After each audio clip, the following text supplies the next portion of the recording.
Hello everyone, my name is Blake and I just completed 31 gouache paintings in the month of October. So I feel like I'm a little bit of an expert with this medium and I thought I'd do a little how to gouache landscape sketchbook painting tutorial chit chat extravaganza. If you want to see how I painted these bad boys in my sketchbook, stick along. And if you want to see all the rest of my Peachtober gouache paintings, head on over to my Instagram and make sure you like and subscribe on this video so you get updated when I put out anything new. So without further ado, let's get into it.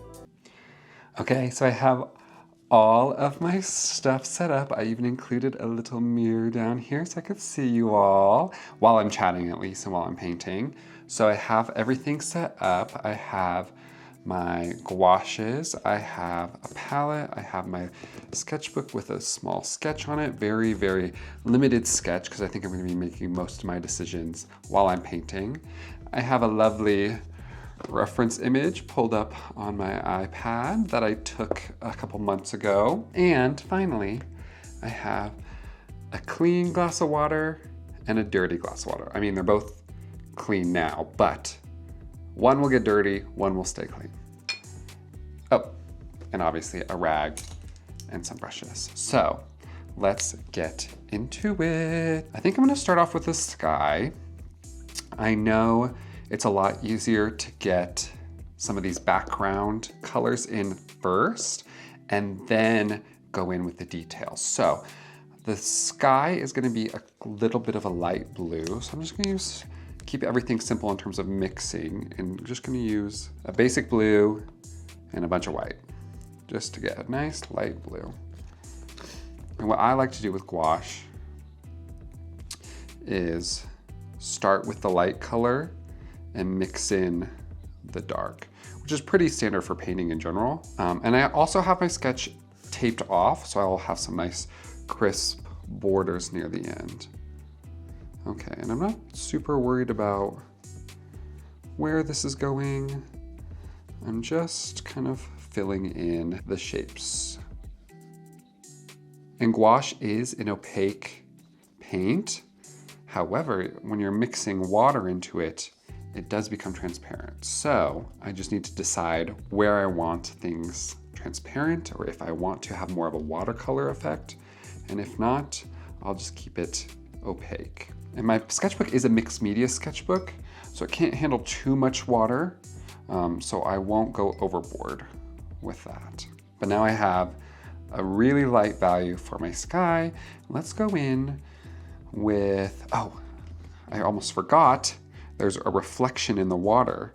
So I'm gonna add that as well. So it's like kind of over here. I'm just gonna make it a little bit darker though. And I'll add more details to the reflection once I start painting some of the vegetation. And I spent the last 30 days painting with gouache, so I feel like I have a better understanding of how to mix colors, what works well together, what doesn't work well together, because it can be a little bit challenging at first.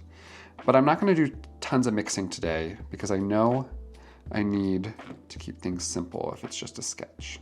I'm gonna add in some dark greens to the background. This needs to be a little bit darker, so let's mix in a little bit of this ultramarine color into this green. Okay, I'll swatch it as well. Maybe a little bit darker. Okay, that looks good to me. Add a little bit of water. The initial stages of the paintings are always kind of like a little bit looser, and then it's the details that I love the most. I love adding all the details that kind of brings everything together. Dark values over here. I'm also gonna use the same green for some dark values along this little island. I always like starting again with the background colors and then adding in your shadows, adding in your highlights where they're needed. Let's move on to some lighter colors now. I want something a little warmer for where the sunlight's been hitting, so I'm gonna choose sap green and maybe mix a little bit of this yellow into it We'll see what it looks like. I love using these little round brushes. They make painting a little quicker, especially when you're using larger sizes. Let's add a little bit of this bright green in. And again, we're just doing background colors. And oftentimes the vegetation, the trees, when you're doing a landscape, are your darkest values because that's where your deepest shadows are. I need to add a little bit of highlight on top of this island. And then once I add the vegetation, it'll look nicer. And what else? Oh yeah, a little bit of this reflection in the water. Need to fill in this background water too, but it's mostly reflections from the trees. So I'll use a darker color for that. I don't need to worry much about taking my brush and getting off all that green paint. Okay, now I think I need to add, obviously the tree. Can't forget the tree, but I want it to be another bright color. I'm just gonna do big blocks of color. Maybe I'll come in and add a little bit more of that blue to have the sky peeking through. I think that'll be fun. And I'm gonna be honest, I did not learn to paint in school. I did not take a single painting class at all in my art school, which I thought was gonna be a detriment, but honestly, I've just kind of picked it up by practicing and doing different sketches and doing these little painting challenges, and also not worrying too much about being a perfect painter. I'm just here for a good time, and if that good time includes painting a little island with a singular tree on it and some cattails, then that is what I'm gonna do. Okay, so I know there's some green over here, but the sky's poking through.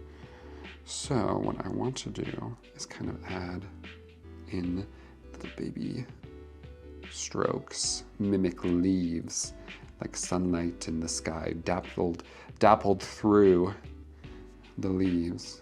And then let's add just like a few dots in here so it will dry and it'll look like the sky is poking through. I think that's base colors down, and you can kind of already start to see the composition forming. I want to add the shadows, like the deep shadows next. And I think I'm gonna keep with a smaller brush. Let's try this here. Okay, what does that look like? Is that darker? I can't tell. Looks pretty dark to me. Okay. Now I know there's like really dark shadows in this tree line. So I'm just gonna add a little bit to this and really have the tree pop in contrast. And I haven't decided whether or not I want to do some details on top with like color pencil. I think that would be fun. Okay, how does that look? Good? You can't tell me anyway, so let me know in the comments. Do you like it so far? I'm just doing like little stippling with the brushes to kind of mimic leaves again. Oh my God, I used so much green in my Peachtober pieces this year. There was a lot of vegetation. I think there always is a lot of vegetation, but this year the prompts, for some reason, I really wanted to go with like foliage, and there's some gardens included. And they turned out great, but I'm like, okay, I gotta choose some other colors other than green. Okay, so that's some dark backgrounds. Let's move to the mid-ground a little bit. So this island has some really dark shadows right near the water line. Like all of the foliage, all the bushes, all the grasses on top are like blocking the sun down here. And I have no idea what type of tree this is, but it looks pretty.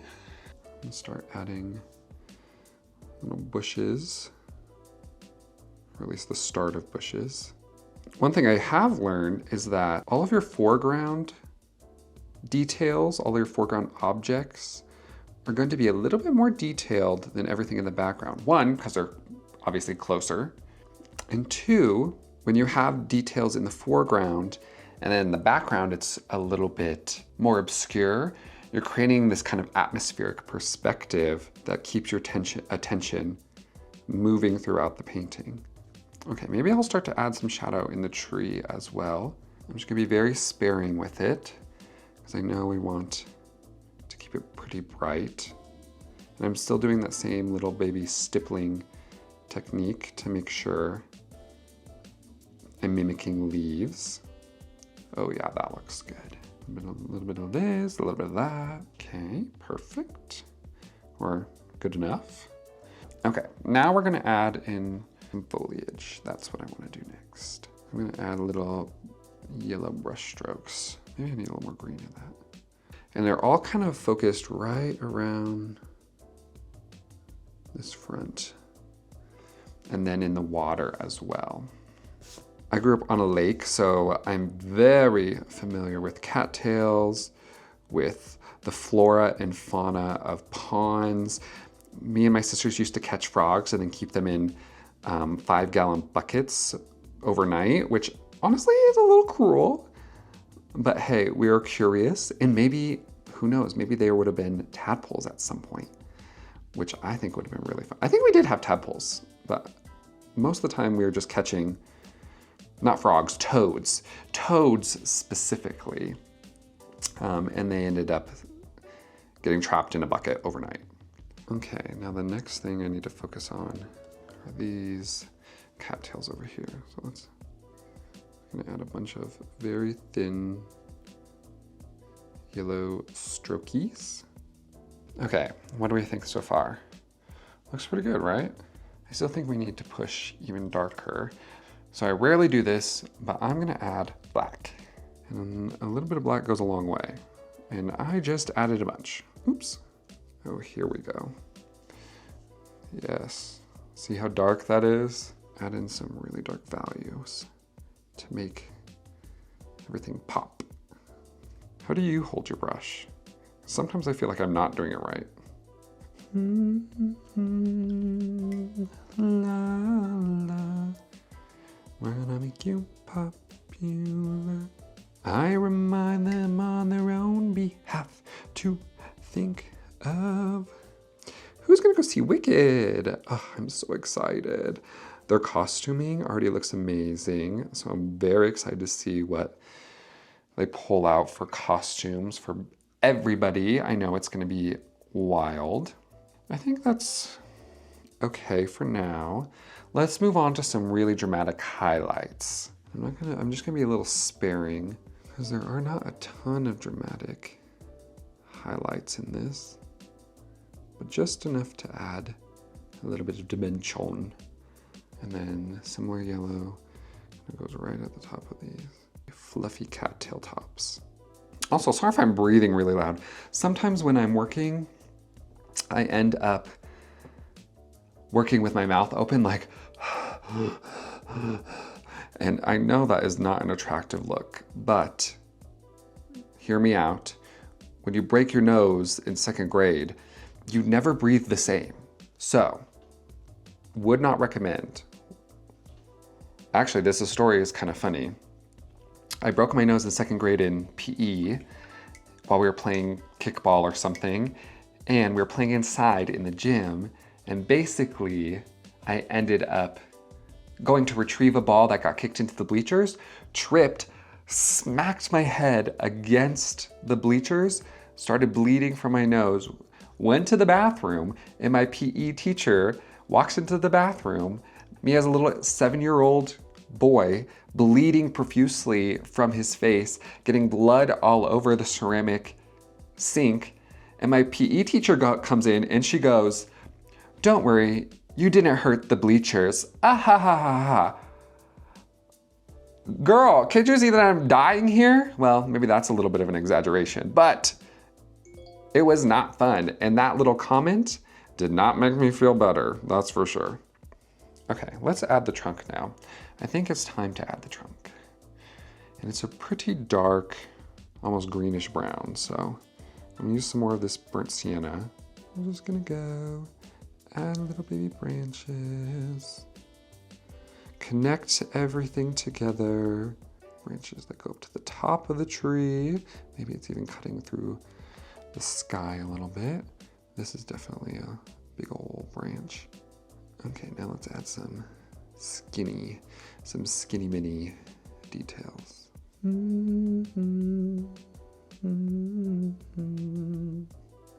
Oh my God, I've been listening to some of the singles that Lisa from Blackpink has been releasing.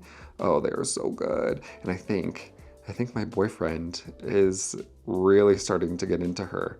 So I finally turned him on to the powers of K-pop. But unfortunately, he had to wait until they started singing in English for him to be interested at all. But luckily, Lisa is doing that. So I think Lisa's his bias now from Blackpink. And honestly, me too. But honestly, this past year, I've really only been listening to Carly Rae Jepsen. So I cannot speak much on my diversity in music taste because it's not there. I literally listen to one artist over and over and over and over again until I get sick and tired and move on. It has always been that way for me. Let's see, can I add any blue shadows to this trunk? Yeah, why not? Okay, guys. What do we think we still need? Looks pretty good. Oh, clouds. Let's do a little cloud moment. I don't have much space, but I have enough space for some clouds, that's for sure. And clouds, you wanna see how I do clouds? Same as the way as I do everything else. Blot, blot, blot, stipple, stipple, stipple. What does Bob Ross say? Happy little clouds, happy little trees.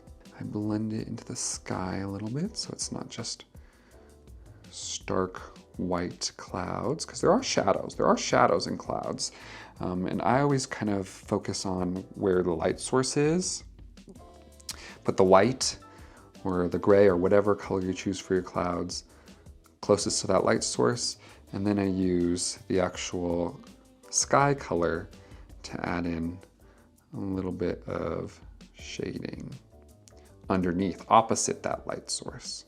You cannot forget, if you're adding clouds in the sky and you have a reflection of the sky, you gotta add it there too. So we're just gonna add a little bit of this down here.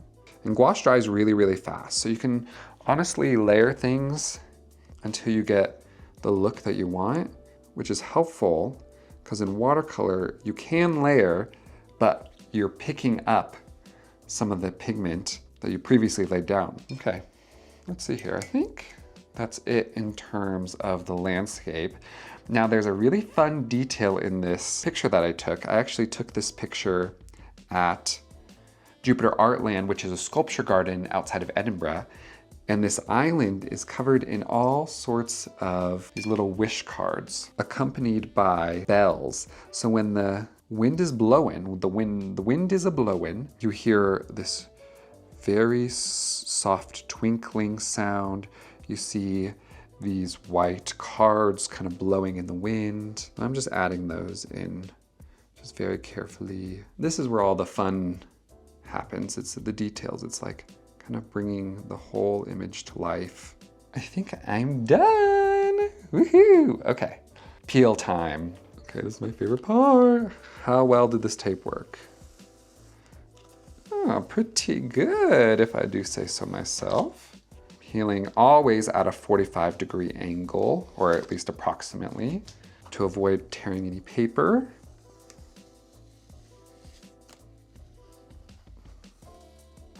Oh, no, tore some paper. Perfect! Look how good that looks. Okay, I think I want to do another one, maybe right here. So let me get that set up. Okay, I did a new sketch. I'm using this lovely reference photo that I took on a little walk along the Kelvin River in Glasgow with my friend Holly. Oh, there she is. Say hi, Holly. So we're just gonna use this reference photo. Same color scheme. I kind of want a full cohesive sketchbook spread. So I'm gonna follow this kind of the same steps, starting with filling in overall colors, adding in the shadows, and then adding in the highlights. So let's go.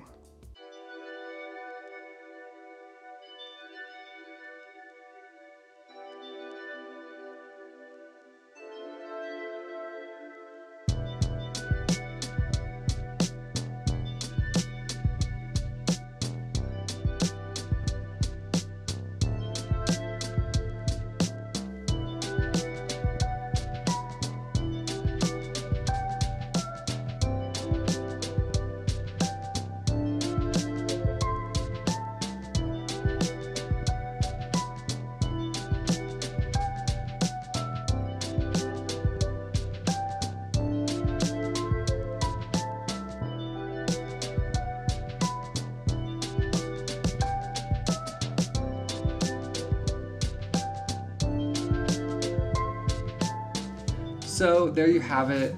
My beautiful sketchbook landscape paintings based on some reference photos I took. Again, if you want to see me do more stuff like this, make sure to subscribe, like this video, head on over to my Instagram, follow me, and if you want to take a look at some of these original paintings that I've done, head on over to my website. We have crocodiles and alligators, pumpkins, more landscapes, and even circus scenes. If any of that sparks your fancy, head on over to my website and see if you want anything new to add to your walls.